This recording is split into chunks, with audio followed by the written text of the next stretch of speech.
Hey everybody, welcome to Myopia Movies. This week we are watching Jude Law and Robert Downey Jr. in a Guy Ritchie movie where they play Sherlock Holmes. Last week we dusted off the old episode Great Mouse Detective, and frankly I hope you just loved it. I love that movie. I love this movie. It's funny, like, no one lets me have fun anymore with this show. They are also serious about the opinions, but we have fun with this movie. But I think by the end you kind of get it. It sounds like a blast. It is a blast, and I imagine most of you have seen this one. And I promise one day we will do the sequel. But in the meantime, thanks for listening. Thanks for subscribing. Thanks for doing all you do. And just wanted to update you on what's next. Next week, in honor of the release of Black Panther 2, we are going to do a Marvel movie. We got Dan back on and Evan, and we're going to do the Punisher Warzone, which is completely different than anything else that Marvel has put out. So thank you for doing all you do. Thanks for sharing, and thanks for listening, and bye.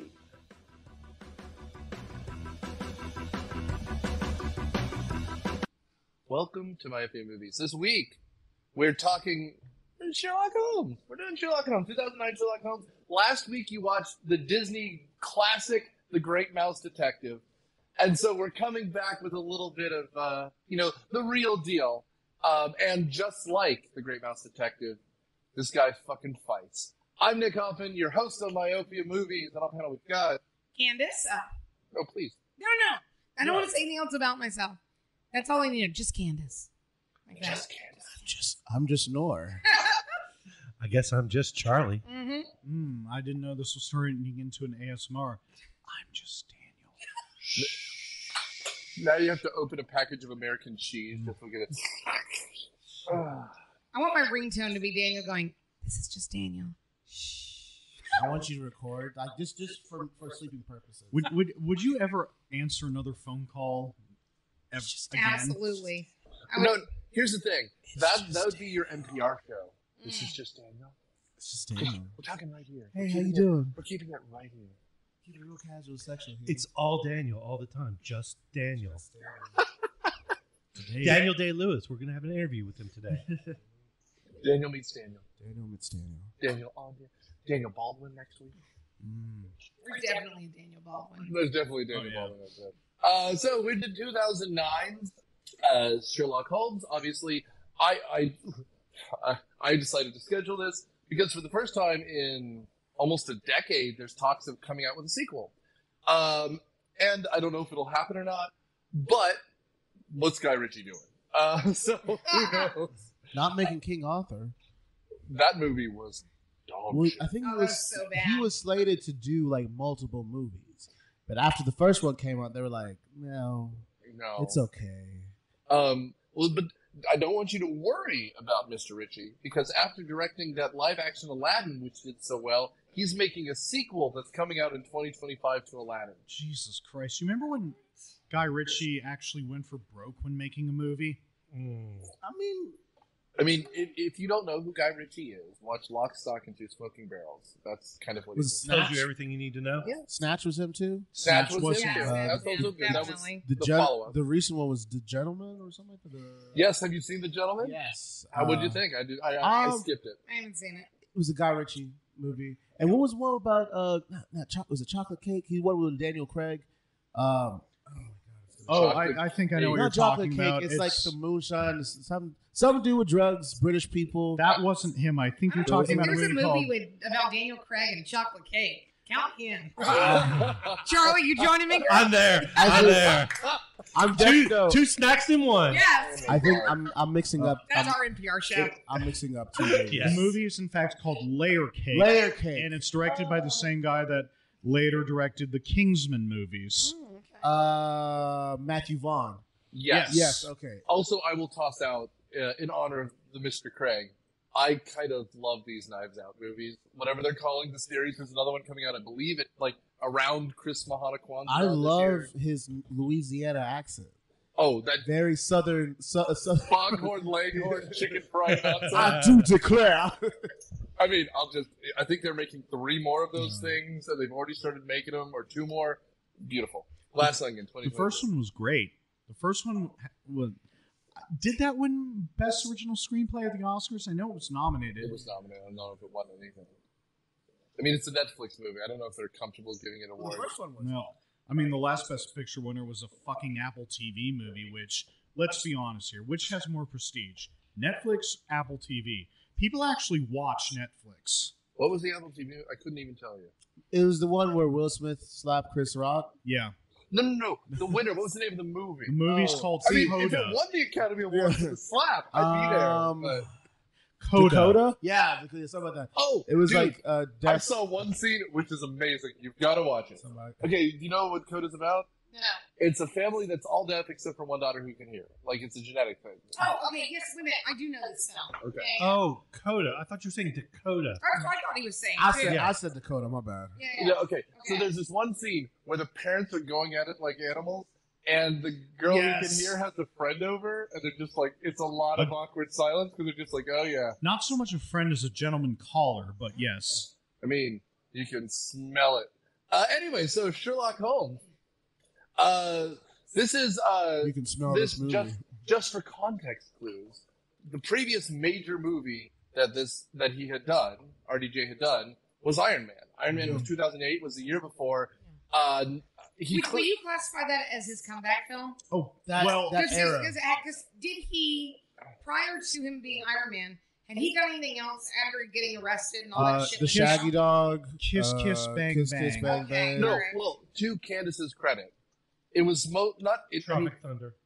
Oh, God, he's so good at It was Tropic Thunder, Iron Man. Tropic Thunder came out a couple months after Iron Man. But it was in that same Alright. year. But Alright. this one came out during Iron Man 2, during that era. So it was like right after his rebound year. So he was still hot. But what I was going to say for her, he had been doing good indie movies. I also think he's good in Zodiac. Okay. He's good in Good Night and Good Luck. He's good in Kiss Kiss Bang Bang. But those are not big budget movies that make any money. This is like Charlie Bartlett lost money. This is where like Iron Man brings him back. The problem with Robert Downey Jr. is every time he has a sniff of that, he ruins it. Because right after Iron Man, he does that the Soloist. The Soloist. Jamie Foxx. Where Jamie Foxx is a homeless man who can play violin. And the reason we talk about it now is because it was not good. Yeah. He also did... 2J. You've seen them all. No, I'm telling you that. So that era where Downey Jr. like Sherlock Holmes was when I was first collecting my DVDs, and I was a big RDJ fan. So and he was hot from that for a minute. So like I was following his career very closely, just because of a huge comeback. But though, speaking of which, I want to speak about his old movies. Was it School Days? School Days with Roger Dangerfield.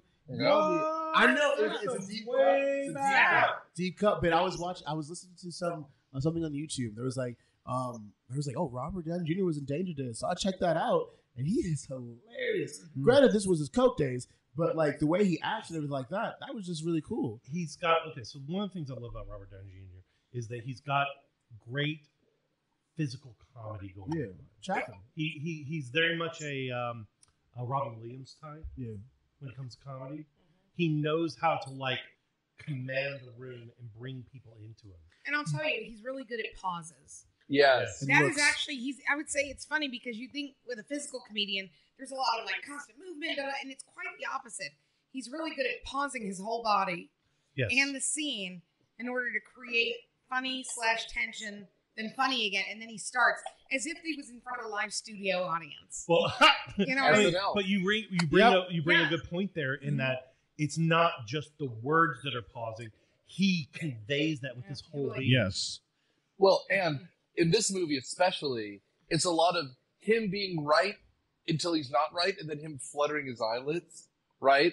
And then, because the joke there is his facial expression and the sheer raw sexual chemistry between him and Jude Law. Has anyone else at the table seen Natural Born Killers? Oh, yeah. Very good. So, Robert Downey Jr. in that is one of the funniest things I've ever seen. Yep. With that bad Australian accent. Actually, that movie's so over the top, it's hilarious. The Fugitive 2. Fugitive 2? That's a Pause. U.S. Marshals. Hold on. There- Oh, yeah, Marshall. There's a sequel to that. No, hold on. There is indeed. It was and- They're hunting Denzel? Wesley Snipes. Wesley Okay, Snipes. hold on. Bald Wesley. Candace, what is your favorite, just Candace, what is your favorite Robert Downey Jr. movie? It actually may be this one.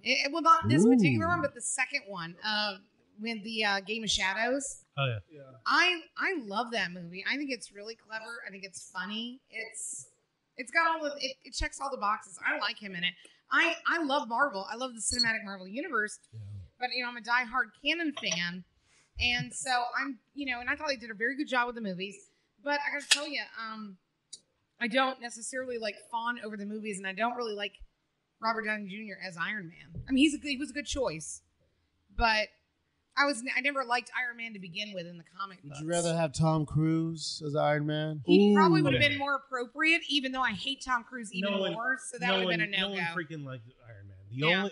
The only Avenger people hated more than Iron Man was Hank Pym. Ant-Man? Oh, You didn't like Paul Rudd? Oh, Michael Douglas? In the comment. Oh, okay. Paul Rudd You was like amazing. Paul Rudd? Hank Pym in the Marvel comics. I got you. universe. You talking comic book? Well, Yeah, during Which, to your credit, is why the Ant-Man movie doesn't feel like an Ant-Man comic. Correct. They made it a crime, a heist film, which is fun. Because, and RDJ, to me, I like him as Tony Stark. Tony Snark. I said that on purpose. Because I just need to enunciate like an adult. Because he smells it. He's just in it. And I think it's specifically that first movie. Because, to give it against Jeff Bridges, who's over the top, and he built it in a cave. Built it in the cave! And Robert Downey's just there with his cocktail, of course I did. I just wish they had done the whole, where he's, fighting alcoholism, because if anyone could pull that off, It would be Robert Downey Well, that's Jr. what made the character interesting. You know what? We're not talking about that. let's Daniel, talk about someone on Daniel, cocaine what instead. is your favorite RDJ? Ooh, I gotta really sit and Chaplin. think about this. Chaplin. Good Lord, who likes that movie? Yeah, he got an award. He got nominated for Best Actor, which he gave a good performance, but that movie really isn't all that good. I'm gonna say overall, his best performance or my personal favorite thing he's been in, or what? Yeah. Whatever. He was great in Zodiac. I have a personal connection to Charlie Bartlett, so I have to shout that movie out. Back when I was in school, I was in the college paper, and when that movie came out, I got to interview the director of that movie. All right. So it's yeah. Okay. What about you, Norm? Jessica Biel. No, I'm kidding. I was between Tropic Thunder and Due Date. He's really good in Tropic Thunder. Yeah. He's really... I will say... It was very It's a believable thing. that he was an angry old black man. That was Which I'm just how deep did you... And I actually watched, I think we did Tropic Thunder. We did. A million years and ago. Not even 3 years ago, 2 years ago. Nah, about a year, 2 years ago and stuff. But no, just like that. It's funny as you mentioned him pausing and looking, and just there's in that movie there's a scene where I'm just laughing at his face. Granted, it's blackface, but I'm just really laughing at his mannerisms around his face. My favorite episode is, or part of that is when he's explaining to the rapper what it means to be black. 400 years. What the fuck? I mean, I will give an honorable mention to the Linklater film A Scanner Darkly. Oh, that was good. But, I mean, it's not his. It's all rotoscope, so it's cell shading animation over people. But there's essentially a drug that's making people go crazy, and but you can't tell who's who because they wear these masks that change the face. Anyway, it's an incredible Linklater film, but Keanu, I think, is technically the lead. Yes. Yeah. And I will say, to wit, there are very few roles where I think Robert Downey needs to be the lead. Even in the Marvel movies, I think he's better as a supporting actor. Correct. His role in Endgame is perfect, but if you added up all the minutes, it's maybe 10 minutes of screen time in a 3-hour movie, right? I think that's where he's good, because you need some levity occasionally. He can give you levity. And him scratching himself in Scanner Darkly as he's going through it, fucking great. So let's talk about the movie we're actually here for today, Sherlock Holmes has to debate whether or not magic exists, and this is something Sherlock should never have to do. I know you hated this movie, so No, I thought it was fine. It just, to me, doesn't feel like a Sherlock Well, Holmes it movie. is. I think it's an amazing action-adventure movie, which is not a Sherlock Holmes story. Well, Sherlock let's- Holmes story is a mystery.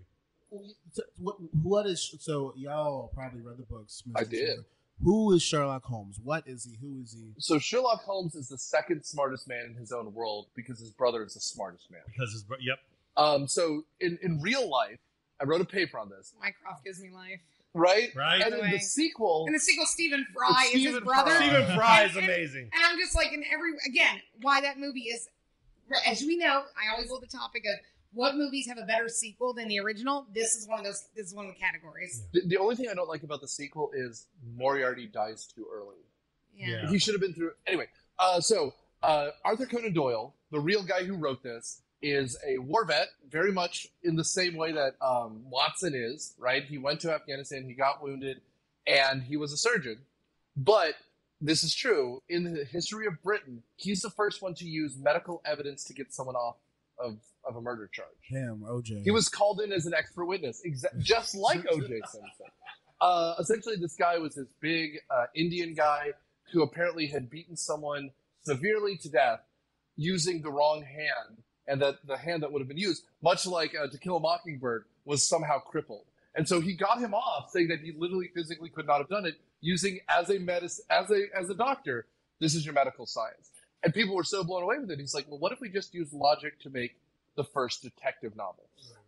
At this point, Edgar Allan Poe had written The Murders of the Rue Morgue.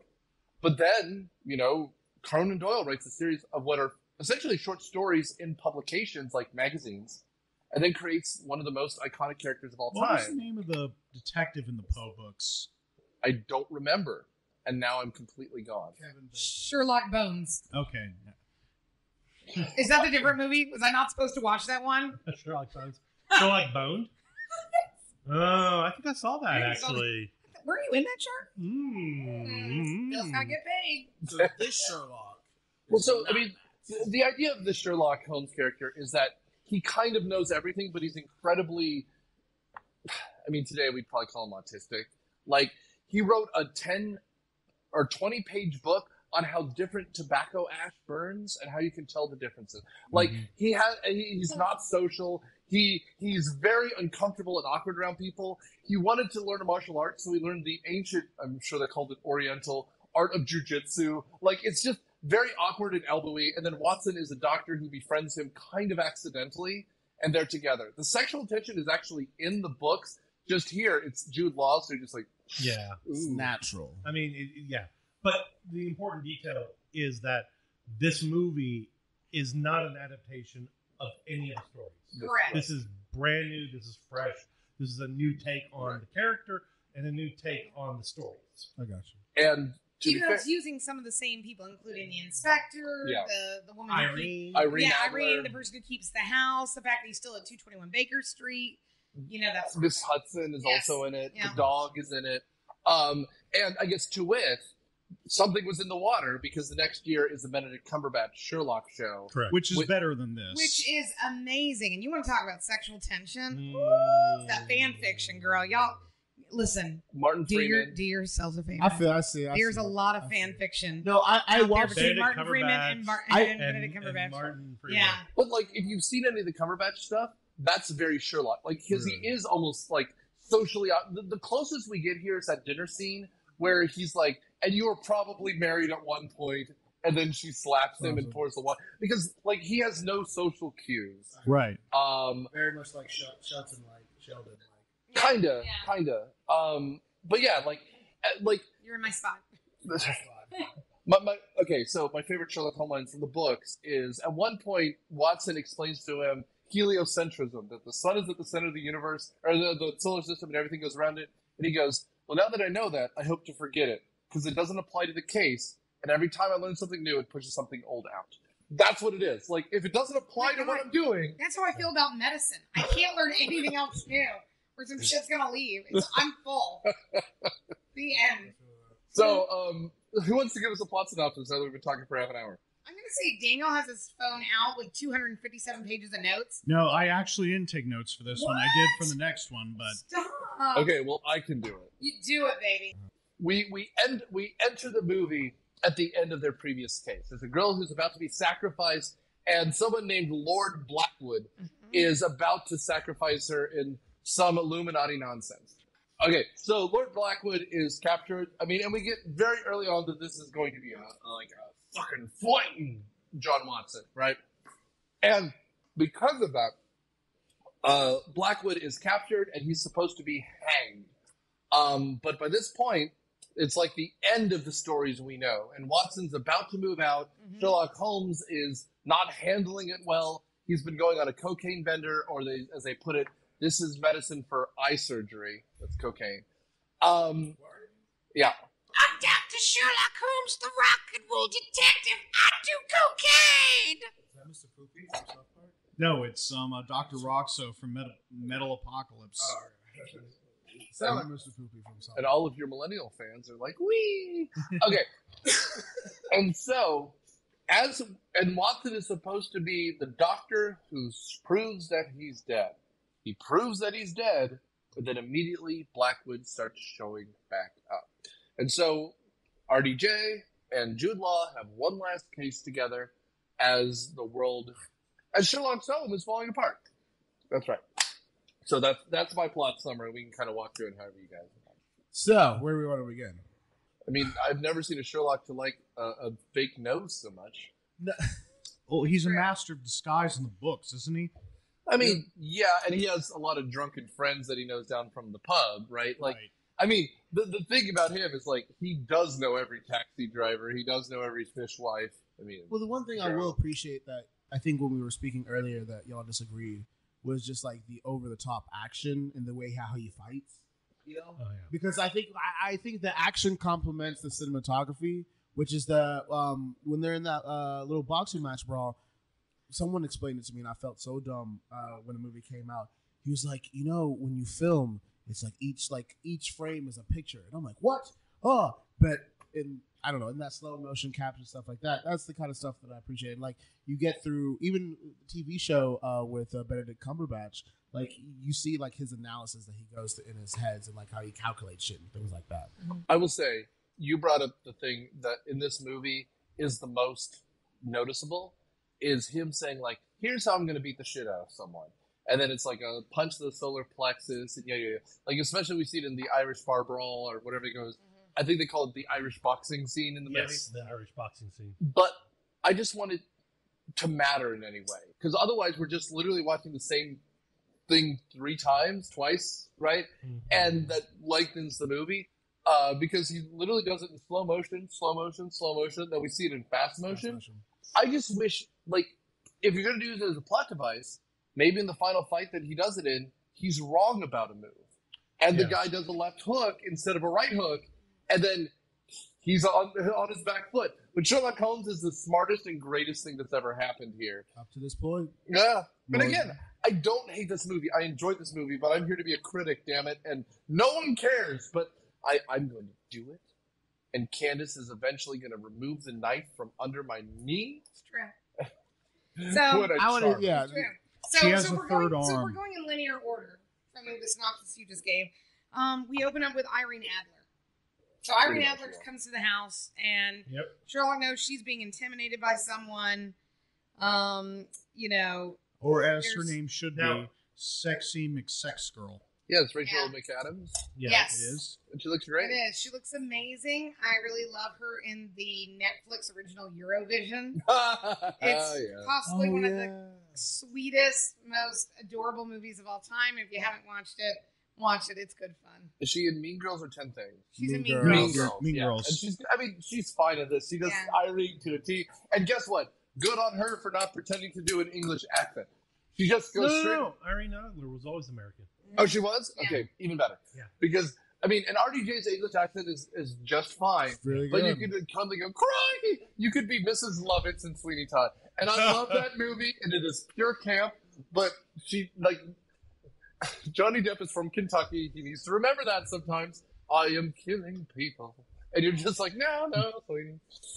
Hi, I'm good. We're fine. Everyone's fine here. We're all fine. Well, no, okay. People have I've listened to interviews. People actually do appreciate and like commend RDJ with his British accent because it's not like over the top Cockneyan. It's not like, hey, someone just watched a bunch of like, I don't know, episodes of Downton Abbey and things like that. He didn't Dick Van Dyke the accent, I believe what that's called. Yeah, he didn't Mary Poppins shit. Oh. I will also say, he does a really good job. He's supposed to be strung out when Watson leaves him, and they glassy up his eyes. He acts a little bit awkward. Like, it's all in his physicality, but it's RDJ, and I love him. And the first time we see him sober up is to meet the fiancée. And it's the greatest, it's the most awkward dinner since Trump was elected. Like, it's a Thanksgiving after Trump. That's the Sawyers and the Texas Chainsaw Massacre will be like, be less awkward at dinner, guys. Exactly.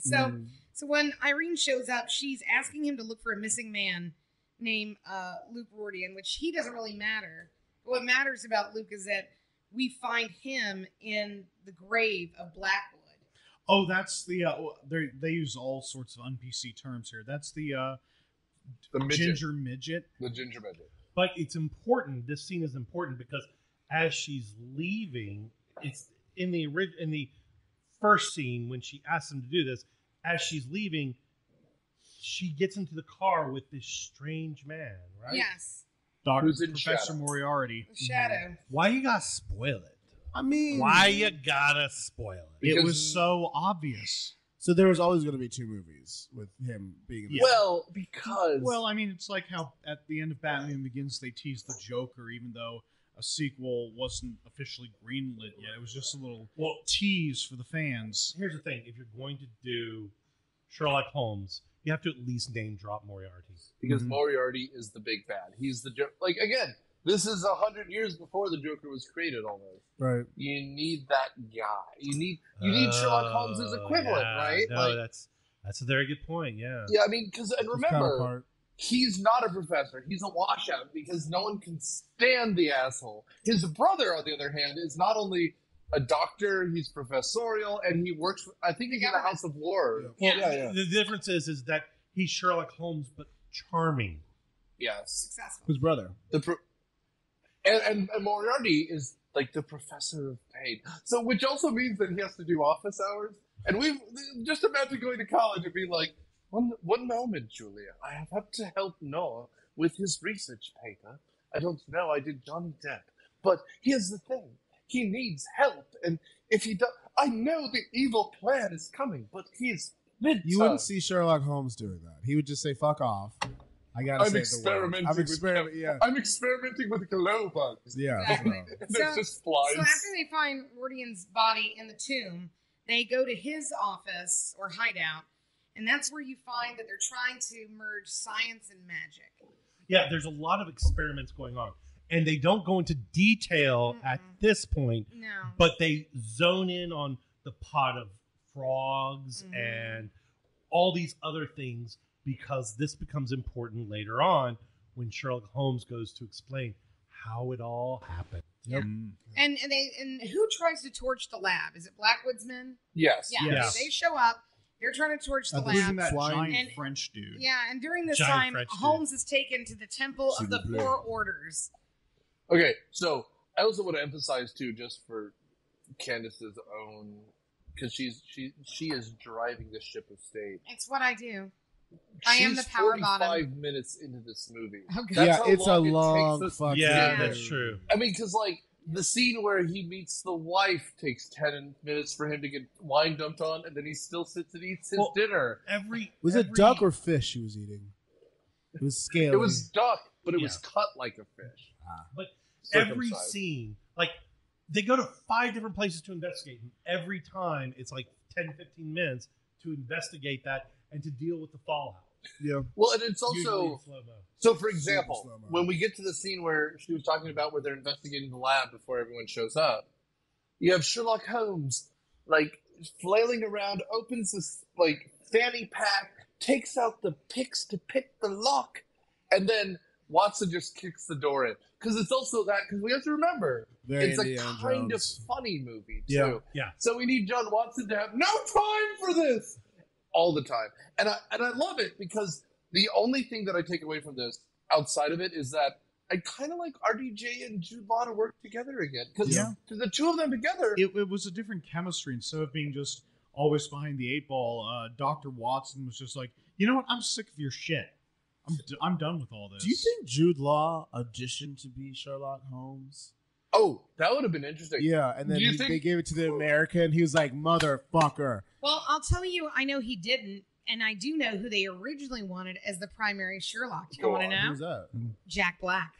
Could you imagine? Well, yes, I I'm dead can, serious because they wanted it to be a comedy, and that and they later wanted got made Jude with Will Law to Ferrell. be the straight man, and they wanted Jack Black to be the funny Totally one. different movie. And then, of course, you have a very different dynamic with who they ended up getting. Well, you know, there is a Sherlock Holmes movie that is intended to be super funny as Will Ferrell. And Yeah, I've seen it's awful, which makes me sad because I love the two of them. I mean, anyone who knows me, again, also Will Ferrell in the movie Eurovision, fantastic. It's one of those things that he's one of my favorite comedians of all time because he is the master of physical comedy because he's so unashamed of his body, which is not picturesque by American standards in any way. I mean, all I can think of is him walking in his American short, the Speedo. After 9/11 to show patriotism. That is the greatest skit of all time. Stifler and he's hosted that legs year. up on the table, and I'm just like, his ball sack's hanging out. It's just, I'm like, damn, this guy is brilliant. That is a patriotic ball sack. It's the most patriotic ball sack ever. It was previously in an American flag banana hammock. So this might just be for you. If you want to see a funny Sherlock Holmes movie, look up The Adventures of Sherlock Holmes' Smarter Brother, which is a Gene Wilder movie from the 70s. Have you seen I have not seen that. Oh, no. It's Gene Wilder being Mycroft. I thought you were going to say the kids show when you were like, The Adventures of Sherlock Holmes. But Marty Feldman is a Sherlock teenager. Holmes. Remember that? The one? I remember Sherlock Holmes, but that's if you can find it, it's got Gene Wilder, Madeline Kahn, Marty Feldman, and Dom DeLuise. How do I not know about this? How do you not know a Madeline Kahn film? I mean, That's shocking. Anyway, what's the one that Millie Bobby Brown did? Eleanor Holmes. Enola Holmes. Enola Holmes. Which is that good? Has the first one's fine. It's really good. And for as a teacher, middle and high school students, it's great YA novel. Like essentially, after the parents die, her and Mycroft and Sherlock are, the older sibling. Not really capable of taking care of her, and so she escapes, solves a mystery, and they're like, "You're fine." You, and then there's like 12 other books. It's a YA novel, but you know what? Public domain, fucking great, and it's Billy Bobby Brown. So anyway, Billy Bobby Brown. It's the Babysitter's Club Adventures. Oh, for real? So I've got a question for everyone at the table. Why has Sherlock Holmes endured for so long? Because he's Sherlock. Cocaine. Yeah, right. No, I mean, why are people still making properties around the character as recently as, what was that, 2019, that show? Because we don't like to change things. Let me introduce you to a fictional character named Jesus Christ. Now, boy. Well, the same reason, somebody's that getting an we've email. redone Arthur. King Arthur. Camelot 10,000 times. The Terminator. Yeah, there is. One of the best movies 2 years ago was Sir Gawain and the Green Knight, which is from 800. The Canterbury Tale. Yeah, Knight's Tale. Knight's Tale's a great example of that. Yeah. So, Hocus Pocus. That happened 400 years ago, and no one survived. The historical events of Hocus Pocus. Right. Yeah. I think what it is that it's a good recipe. It's easy to recreate, and people like the idea of strange, quirky people being the hero. Oh, is that how Neil deGrasse Tyson keeps getting TV shows? There's not a lot of originality anymore. I will agree with Daniel on that. There's always remakes and things like that. You have the same conversation every single 5 years. They're remaking this, or doing that. Like I was watching Seinfeld, and they talk about going to the movies all the time. I don't know half the fucking movies they're talking about in the 90s. Because you weren't born yet. I wasn't born. But I mean, let's take it to a slightly older female writer. there's Hercule Poirot movies that are back in theaters too. Oh yeah. Who, what, where? The Hercule Kenneth Poirot. Branagh, The French detective. Belgian. But it's the Murder on the Orient Express. Oh yeah. Because I'm Belgian. I'm a Belgian citizen, so I've got to make it once. I'm an American. You're all the fucking same to us. Well, we've got Dashiell We Hammett. don't give a That's who shit we've about got. y'all. The difference is the Belgians were tall. Big socks. What was the one that just came out, Death on the Nile? Yeah, but that was She wrote like 20 of the books, and they're all good. If you haven't read an Agatha Christie, pick it up. You're done by the end of the flight. Like it's like less than 100 or less than 150. And Let's if say. you don't know who Agatha Christie is, watch the Doctor Who episode. It explains everything. yes. Yeah, actually, that's Or if you want to cry, watch the Van Gogh except episode. the giant bees, wasps. That doesn't exist. Although in real life, she disappeared for like 10 days and then came back and didn't remember anything. So it's a good story. She It's could have. hilarious. That's what the Doctor Who episode is based on. I know. I'm just saying. Sounds like a good she has her bender to own me. creepypasta going. Creepypasta. Okay, so it's mildly upsetting al dente. I don't know what to Oh, have. thank you. Perfect. Okay, I so like eventually, because I'm here and rewatching as I'm watching and recording, we get introduced to the old men of the cult. Yes. The Home Secretary, the American Ambassador, and Grandpa Dubstep, or whatever he is. Temple of the Four Orders. They're a secret magical fraternity, and they can have considerable political influence. And around here is also where Sherlock gets the line where he goes, "You know, Dr. Watson, we can't assume that magic isn't real." And Dr. Watson goes, "Yep." And I'm just like, what world are we in? Sherlock Holmes would be so mad if magic was real. I mean, like Egyptians, but we're still not Egyptians. Egyptians were Not gypsies. We're still. They were like, oh, watch out for the gypsies because they think like that. You know, people First of all, minds caught and things like that. You know. First of all, I would love to watch a Stephen King Sherlock Holmes movie because Stephen King. Like, stay tuned for dinner. We haven't done dinner. Quentin Tarantino. Oh my god. A Quentin Tarantino Sherlock Holmes. Well, that's Then pretty there would much be this. Feet, muddy feet everywhere, just everywhere. Well, no, Quentin my God. Tarantino. Well, you know, Money. speaking of Quentin Tarantino, that same year that this movie came out, 2009, Quentin released one of my favorite movies of all time. Django. Inglourious No. Basterds. Glorious Bastards. There we go. Now you see, you're going to come back from America and you're going to take that uniform off. Well, I mean, Hans Landa's like kind Grassy. of a Sherlock figure. He's singularly obsessed. He's apparently the smartest guy in the room. I mean, the only difference is, you know, Landa's evil. I will say though, the idea that an American could beat up, like again, the closest secondary character I can think to Sherlock Holmes is a James Bond type, right? Yeah. And then the idea that Jimmy Bond, like you have like this redneck one up him, so classy. You mean like J.W. Pepper? That's right. What if Larry the Cable Guy? Oh, cool! was I'm going to Sherlock solve Holmes? the mystery of this hound that keeps killing your family. Cool! So, anyways, after we meet we go to this temple of the Order of the Fourth. They ask Holmes to stop Blackwood as well, because he's a former member of the society and he's Sir Thomas's secret illegitimate son. Yeah. That's right. Yeah. So, Which means he has a ticking clock above his head until when he dies. exactly. But So, it makes so me- that night, I mean, like we wasted no time. That night, Sir Thomas drowns in his bath as Blackwood watches. Yeah.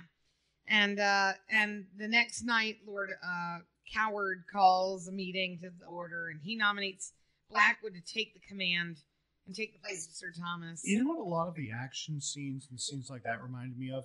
V for Vendetta. Just all of these... Which also Thomas Fry. Stephen Fry. Well, yes, it similar does. plot trying to destroy Parliament. Well, plus the whole thing where it's just a bunch of Industrial. cranky old Englishmen doing something, and then suddenly there's an explosion and everything gets back on track. Except V for Vendetta, the movie at least did it first. I'll also just toss out here, somewhere around here, is when Irene Adler drugs him in like the Plaza Hotel, and then he wakes up, chained Chained to to the the bed. I mean, we've all been there, right? And then some guy named Gerald I comes haven't. on the TV and says, "Hello, I want to play a game. Gerald's game." Would you like to play a game? If it Parcheesi, chess. has anyone seen that movie on Netflix? Saw. Gerald's game? Yeah, No. The Stephen King. yeah, the Stephen King adaptation where the woman eventually cuts her skin off her arm. Is that the mom from Spy Kids? I believe it was. Where yes. like she had sex with this dude and he had a heart attack and she was chained up. Yes. And so she's just like, she cuts her own skin off? At the end, yes. Spoiler alerts. But I do remember having sex and having a heart attack is probably my top 3 fear. Yep. Yep. I saw on Reddit they sent a bunch of strippers to an old folks home and the woman died of a heart attack. I mean, you dropped your parents off at a homeless, not homeless. But Sherlock Holmes. Welcome to Sherlock Holmes. We'll figure out what's wrong with you, but you're making me feel real bad about it. Well, I mean, the Claremont Lounge already has a day dedicated to that. Mitochondrial infarction Mondays. Mitochondrial and what Mondays? Myocardial infarction is the name for a heart attack. Mm-hmm. One kind of heart attack, yeah. A cardiac arrest was where Sherlock Holmes figures out how the old guy dies in the bathtub. And then he ends up puffing some like dust into the air and finds the secret passageway. And then he decides to like take all those magical instruments and try to recreate magic or something. Electricity. Inspired. Right. Well, and he also does a crap ton of drugs and goes on sort of a vision quest, I guess. I've been there. He used to go to his mind palace. Yes. There you go. We've all had to go into that state, that Jimmy Neutron thing space. Yeah, no. I mean, that's what we call the supply closet at work. Also around here is where Mark Strong proves that not only is he like kind of alive, but he's just walking around because he threatens to take over the whole cult, right? Yeah. And is this where he lights that guy on fire? Yes. And we end up on a ship after Sherlock Holmes explains what it's like to have a vision quest to all of us, even though we've just seen him have one, because they have to do every scene twice in this movie. Did we mention this is super long? It's about 2 hours and 10 minutes. It's a long movie. Well, but here's the thing. It's the reason I think it feels long is it repeats itself so much. And like what the Sherlock show got right is save all the summarization till the very end. Right. Do it all at one go. Because every time he figures something out, we have a scene where he redoes it. And then every fight scene, he redoes it. And then every, like, planning scene, he redoes it twice.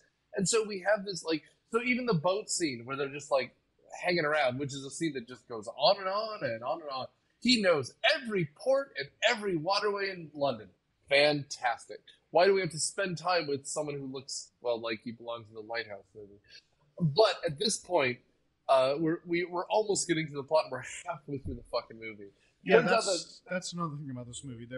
The central mystery is kind of introduced at the beginning, but all the motivations behind it. I mean, if you want to make a good mystery, it needs to have a central hook, and it's just like, this guy faked his death. Okay, a lot of people did that back then. I would have liked to see the mystery before. Right. Why he's the worst person they've ever dealt with. Right. I mean, because, like, eventually we get to the magic murder factory that is this, like, pig slaughterhouse thing. Yeah. And you're just like, well, I mean, you know it's a set piece the second they walk in, and Irene Adler's about to be cut in half. We'll get there. But, like, the movies, if you're going to do a Bond movie or an action movie, you spend all your time getting here. But they also have to slow down the exposition. So it just feels like it goes on and on. And again, spoiler, I'm probably going to recommend this movie, but this is where you make it more action-y. Like, you take 20 minutes off, you stop repeating yourself, and you make it punchier, so it's under 2 hours instead of over 2 hours. You have a better film here. Because the charm of RDJ is working. It's just like, you're just looking into a lot of long shots of people's eyes, watching people come in, goons come in, and then maybe Lord Blackwood's alive or not, and then the pigs get cut in half. It was Doro's eyes. I think that's what the second movie, as I think about it, that's what the second movie did right. They didn't make it repeat camping. I never disagreed with her. But I'm realizing. Do you feel guilty now just looking at her, shaking her head lightly? I do. I really do. Thank you. As we talk about the pig factory, thank you for the sausage. You're welcome. Plates. That was, it came directly from the set. It's just straight. But no, okay, for me, the cinematography, at least at that point, at that time, what was it, 2008, 9, was revolutionary to me. Looked good? You know, it looked really good. And I think they just had a shit ton of money, and they just had to do it, like you said, over and over and over again. They could. I will say, the thing I like about Guy Ritchie still, a lot of practical stuff. There's real fire. There's real blood. There's real you know what I mean? Because you could have done all of this in CGI, and he did. They do a lot in CGI, like the sky or whenever there's a flag on screen for some reason. But for the most part here, like, not that Irene Adler's in peril, but there's actually a body moving through a scene, and they're trying to deal with her, and they're actually using a bandsaw to cut a pig in half. And, like, you know, they use camera tricks rather than CGI, and this movie looks as good almost as it did, you know, 12 years ago, 13 years ago? Yeah, it ages very well visually. Yeah. It is Robert Downey Jr. Who's also aged fairly well. Yeah. Which, I mean, like, okay, when did Jude Law pop off? I was going to say earlier, but I forgot because we were drinking. Jude, more than RDJ's comeback, this is kind of Jude Law re-entering popular, because, you know, he had made some hits in the mid-'90s and then taken a couple years off. So, well, a couple years before this, he was like in 6 movies in 1 year. It was insane. Yeah, but this is a blockbuster for both of them. And Robert Downey Jr. had done Iron Man, which was a blockbuster. Jude Law hadn't been in many, although now he was in Captain Marvel, I believe, because RDJ just. Well, and he also did recently the horrible turf woman stories. Fantastic Beasts. Fantastic Beasts, yes. Yes, because Johnny Depp was fired, right? Did he replace Johnny No, Depp? no, he's been in all 3 of them. I think he's Dumbledore. He's Dumbledore. He's right. Dumbledore. Who replaced Johnny Depp? Mads Mikkelsen. The guy, Which was actually really good. no, Mads is great. He should have been in that role from the beginning. But Which- anyway, that actually worked. I just worked out because it was Colin Farrell. then One of the Collins. Then Johnny Depp, and then Just like the 80s with Corey's. There's just too many Collins. simply Colin. Hashtag too many Collins. So no, maybe they'll get Johnny Depp back for that movie, or they get Robert Downey Jr. I just like that Jude Law had a wand. So Yeah. I'll tell you, Jude Law is in one of my favorite movies of all time, and that's Gattaca. Oh, he's so good at That's- Gattaca. That A is such a good good movie. movie. And Does there are anybody- so many times when I use the line, he didn't save anything for the swim back. Does And I think anybody about else? that, and oof. I need to rewatch it. I don't think I've seen it in Oh man, 15 years. it'll bother you just as much as it did I then. love Does it. anybody remember him as the sex robot in AI? Yes. yeah. Something Gigolo. Gigolo Joe. Gigolo Joe. Yeah.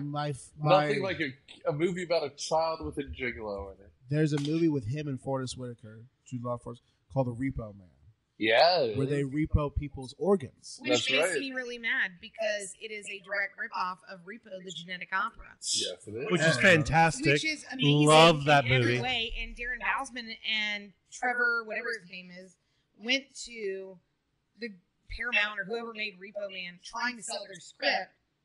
They lunged onto it. They got entangled in some kind of legal battle.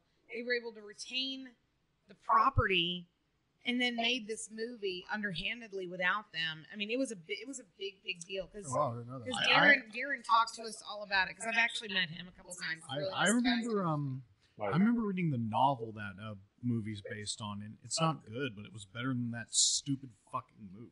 My wife has met Jude Law. How is she still with me? I'm kidding. No, I mean, first of all, yes, also. I would have left. Hashtag Hall Pass. Because when Mine's Mark Wahlberg. for you or for your girlfriend? For me, I'm kidding. For both. For me.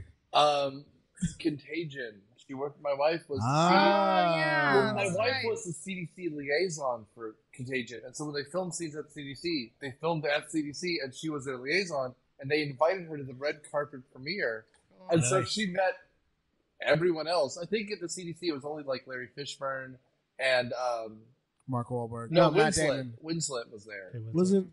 but everyone else was elsewhere. So there's a picture of her with Winslet like. and Matt Damon. There's a picture with her with Matt Matt Damon. There's a picture with her with Damon. Jude Law. That's cool. Where Yeah. are you? I didn't get to go to New York to see the premiere. Babysitting. I was just I was very at like, home recording Hey. Myopia stuff. Hey guys, I'm doing a sad cast right now on my Zanga page, my live journal. One day. All right. And that's where we leave off. Enough about Jude Law. We went down the Jude Law hole and we just Gotta get back down. Yes, we did. So now they're on the boat, and we've realized that they've been using like cyanide to kill people. That's how they've been doing this. And they've been using like these air pressure things and blah blah blah blah blah. And there ends up being this big fight, and they're on the incomplete tower bridge. I mean, My Fair Lady. Well, this is where we learn what the overarching plot is. What is driving the villain? The villain wants to lock everyone into Parliament and release a gas and kill everyone so that Britain can move into the next golden age and take over America, which makes absolutely no freaking sense. Which is, this movie comes out a decade after Wild Wild West. And if that movie proved to us, you can't do that again. I don't know, right? Because that's the whole plot. Somewhere along The here... South did not rise. Somewhere around here, after Kenneth Branagh tries to sell America or whatever... RIP to the Queen, since we're talking about... That's right. London. This is... I have... Sorry. No, you're fine. I was listening to you try to walk yourself out of that sentence. I can't. I had a whole Reddit argument about the Queen the other day. My head hurts from it. Yeah. So, any subsequent Bond movie will be the first time since even the books they'll have to say His Majesty's Secret Service. She's been Queen since before the first book was published. That's how long it is, since 1953. Wow. Anyway, what is it going to bring up? Around here somewhere, Jude Law kicks a grenade, and we end up blowing up everything. And this is where he goes on his vision quest, finally. And he's like, wait a minute, magic isn't real because I'm Sherlock Holmes. And so now then we start to explain the plot. And around here, Lestrade pretends to arrest him.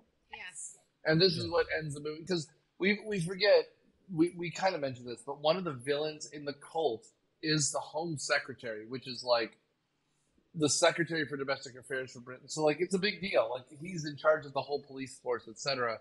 And so Lestrade playing along is trusting Sherlock. And the one thing I didn't like, and maybe I'm just a purist, I wanted more of him and Lestrade. I like the relationship generally. And so the fact that he suddenly Lestrade sides with Sherlock, the whole previous relationship had been so negative, I don't know why Lestrade would have. But it works here. It's kind of a trick. Speaking of Batman we mentioned earlier, this very much reminds me of, like, Commissioner Gordon pretending to die. Like, this is Inherent Trust here, which was the year before, so who knows if there are rewrites. But Sherlock tricks him with smoke by closing the flue. And this is where we have the biological weapon. That's right. Anthrax. Yeah, exactly. Close enough. And, Blackwood's supporters have all already been secretly given the antidote. Right. So they were in there too, but they're not worried about it because they know. It'll be fine. Just to get back to the old way, it's a good source for a villain. I'll say that. Well, who was the actor that actually played the villain? Mark Strong. Mark Strong. Holy shit! I mean, my favorite. He plays a good villain because he has a villain face. Well, I was watching this with my wife, and I was like, his face is practically a special effect because it's just those jawbones. It's that look. Yeah. He looks evil, and it works. And it works great. And spoiler alert. I mean, as you hear this now, we've already done Green Lantern, but it's the same thing when he plays Sinestro. He just you're like, let's just give him pointy ears and, like, Spock's eyebrows. You're like, oh, you know what? He could be evil. He doesn't even have to say anything. And they give him a leather duster here, which makes him extra evil, or a leather daddy. Leather daddy. So the fact that Lord Blackwood is still alive makes people think that, that he has returned from the dead. So there's cult stuff. And Sherlock Holmes, grasping Watson's chest, looks through a spyglass. And we realize that we have a chemical weapon that looks like it came out of an H.G. Wells' wet dream. Then a bunch of white people are going to die, and everyone's kind of okay with it. But yeah, I mean, they're politicians, so I mean, not just politicians. But back then, they were all royalty. The House of Lords. This is the House of Lords, so it's a bunch of, like. They're even worse. I mean, I'm not mad. My blood doesn't clot. I'm not mad when people who incest die to keep. No, hold on. I'm saying this totally wrong. I wouldn't be mad if people who kept their wealth, it would force incest to keep their wealth die. Am I saying that right? Yeah, let's work on this again. I think Sentence structure. people who die people who commit incest. Just say eat the rich. Eat the rich. Move on. I'm Eat gonna the tell you, rich. this must I've said be incest sounds way like when I too many speak times. Spanish.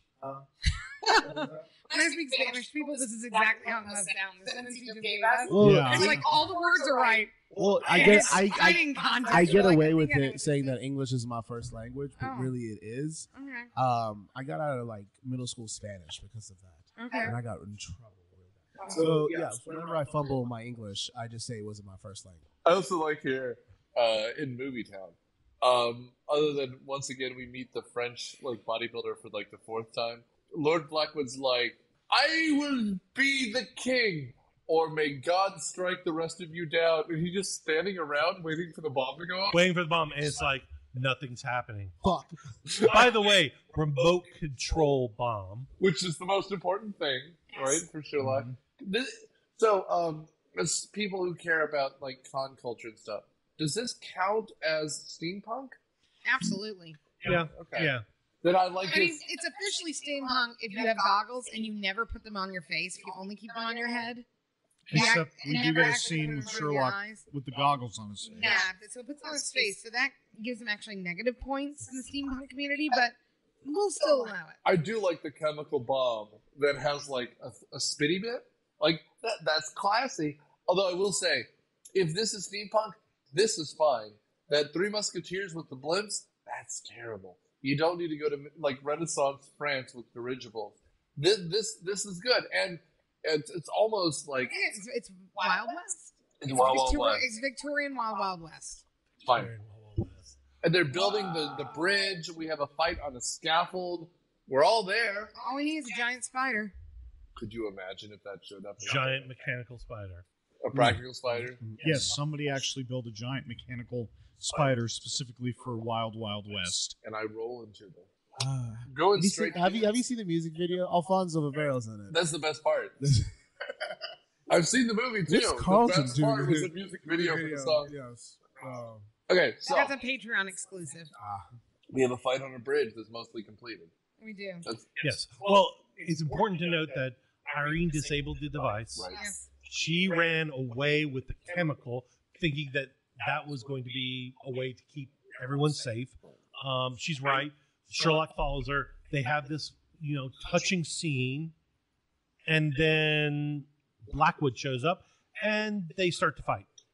That's right. And and then we get the 10-minute long parlor scene where he explains how he did Rachel. It's the monologue. You gotta have the monologue. Smarter than you monologue. Revealing how he deduced all of Blackwood's supposed supernatural feats and how they are merely works of science and trickery. Yeah, and Is it real? And we don't get a lot at the end why anything happens, because supposedly Moriarty is behind it, kind of, but also he pays Irene Adler to get Sherlock Holmes involved. Well, no, I don't think he's behind it. He knows it's happening, but he sets into a sequence of events to happen so that he can end up with the wireless remote aspect of the bomb. He wanted that piece. So when everyone was up on top of the bridge fighting, he went and removed that from the bomb. And why? We don't know. If you thought Thanos showing up constantly was stupid, that's the dumbest thing ever. Because it would be more interesting if just go ahead and keep stealing from Bond. It was like a Blofeld thing, and they were like, he's one of my acolytes. He's doing this plot, which I endorse. But if it's that, he has a good idea, I'm going to steal parts of it for the sequel. That's kind of stupid. That's what I got. That was my takeaway. You may be right. I was just so confused because at the end, I'm like, why was he getting Sherlock to stop someone he was involved with? But whatever. We should also mention the D plot of all of this is that Watson wants to get engaged. It's just and so they there's a ring thing back and forth, And when they're they're engaged and they're about to move out, they want to tell Sherlock he's hanged himself, but it's to figure out how Lord Blackwell pulled off the fake hanging. And instead, they just let him hang there, what I can only imagine is for sexual purposes. Because they're just describing it, and they're just watching him hang. It's very strange. He's the world's worst roommate. Can you imagine Sherlock Holmes as your roommate? It would be terrible. It'd be terrible. He shoots his initials into the wall with a revolver at one point. All right, Sherlock Holmes as a roommate, or Jeffrey Dahmer as a neighbor. I'd take Jeff Dahmer as a neighbor because he didn't mess with the neighbors. There we go. I mean, I'm sure his apartment smelled like shit. Also, he went after the young gay men, and I'm old, so there you go. That's right. Be safe. I'm too old for him. And just so y'all know, the key component that Moriarty was so interested in is based on the infant science of radio. That's right. Dun, dun, dun. And Sherlock goes like, oh, this is brilliant. And you're just like, thanks, guys. Whoever has this can make millions. Yeah. Why make millions when we can make thousands? Exactly. And then at the end, Commissioner Gordon says, I have this card with a Joker on it. And then it smashes the credits. Yeah. I don't know. So what do you feel, Daniel? I like the movie. I don't think I'll ever watch it again necessarily unless it's like on or somebody wants to watch it. It's perfectly fine. I kind of like how they flipped the Sherlock Holmes tropes upside down and made Holmes look like he did. Instead of having the pipe and everything, he just looked like this random dirty eccentric, which is what he was. Yeah. But overall, I like the TV show with Benedict Cumberbatch in it. I think that took the ideas in this film and did it better. Check that out first. If you're a big Robert Downey Jr. fan, which apparently Nora is talking about the stages of his career, then this is a must-watch. But otherwise, So if you are a fan of Sherlock Holmes and you will be bothered by inaccurate representations of Sherlock Holmes, do not watch this movie. This is a amazing action-adventure movie. It has no real feel of pacing, and you can't really tell where the movie's at any given time. So it's a beautiful movie to set and run in the background. Yeah. It's a wonderful movie. The cinematography is great. The choreography is spectacular. Fight scenes, love every single one of them. Practical effects out the wazoo. Great movie. Love it. If you have 2.5 hours, you love British accents, Jude Law and Robert Downey Jr., watch this movie. If you like grungy, medieval, not medieval, it's like, what's this based on? 1890s. 18th Victorian, before the or during the Industrial Revolution, watch this movie. I did not teach you history very well. No, you didn't. But hey, I'm 30. That's fine. And I made it. No, Sorry. Big Shot. No. I really enjoyed the movie because it was a revival. It was during my era. It was the modern era of retelling of Sherlock Holmes before Benedict Cumberbatch, and that was like you had to have BBC to watch that. And I mean, I guess that came out on Netflix maybe a few years later after that, but. I really enjoyed this movie. It gave me more Robert Downey Jr., especially since Iron Man. I would say that this movie's definitely a watch for me. The sequel will always win my heart more so than this one. I think the pacing is better on it. I think the storytelling's better. And I think the addition of his brother adds a very homely quality to it. And so technically, you need to watch this one to really get all the goodness out of the second one, because it does call back to things about Irene Adler and stuff like that. And if you didn't watch this movie, you wouldn't get the references. So I think you should watch it. That way you can enjoy the second one, which is superb. So, kind of put this. This movie came out in 2009 on I think Christmas, literally Christmas Day. Obama era. Yeah. Well, but for me, it's not just, Obama's America, but it's also, this is like an ass magnet. If it's on TV, you're just going to sit down and watch it. And it's also, it's not a Christmas movie, but it's perfect for a Christmas release movie because you put this on when the family's over or whatever, it's fine. Like, people will be engaged. If, it gets boring, you go get another slice of pie and you come back. Nothing wrong with it. It's engaging. And when it gets going, it gets going. And when it's not, if it was on TV, it'd probably take 2.5, 3 hours because of all the commercial breaks. I had fun watching it. I hadn't dusted it off in forever. And when people asked me what I was doing this weekend for the show, and I said it was this, they were like, oh, that was fun. I'm like, it's not a great movie, but it's definitely fun. And just as a reminder, it did win the Academy Award for Best Music Score. Hans Zimmer did it. Yeah. It was a fun. It's good. It's a great score. And I think, he kept saying cinematography. It looks good. It looks very good. Yeah, I agree with that. The set dressing was good. The camera was in the right place. It looked fine. And Guy Ritchie directs a very specific kind of movie. Yeah. But if you like it, this literally was the kind of movie he does.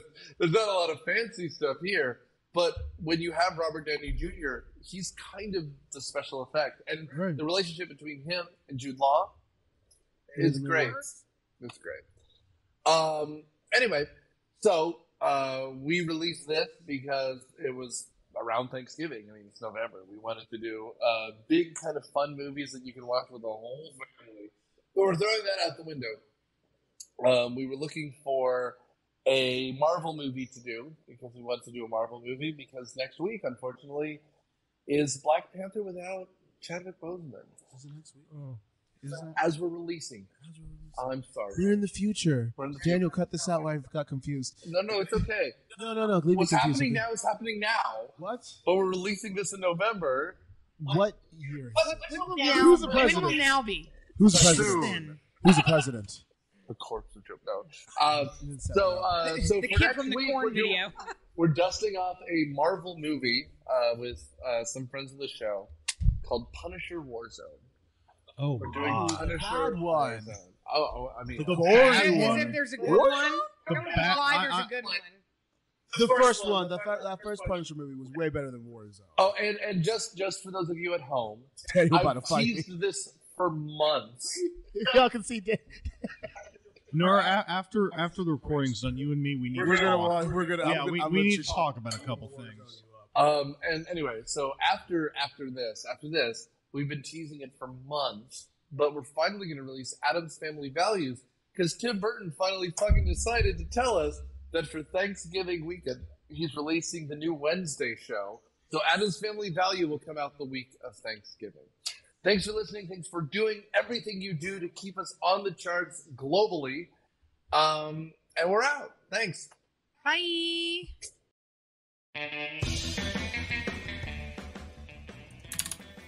Season 9 of Myopia Movies is produced by Nick Hoffman and Daniel Sudis. It is hosted by Nick Hoffman and stars Daniel Sudis and Matt Quinn. The theme music is Surf Shimmy by Kevin MacLeod of Incomtech.com and is licensed under Creative Commons by Attribution 3.0 license. Follow us on Facebook, Twitter, and review us wherever podcasts are found. Thanks, guys.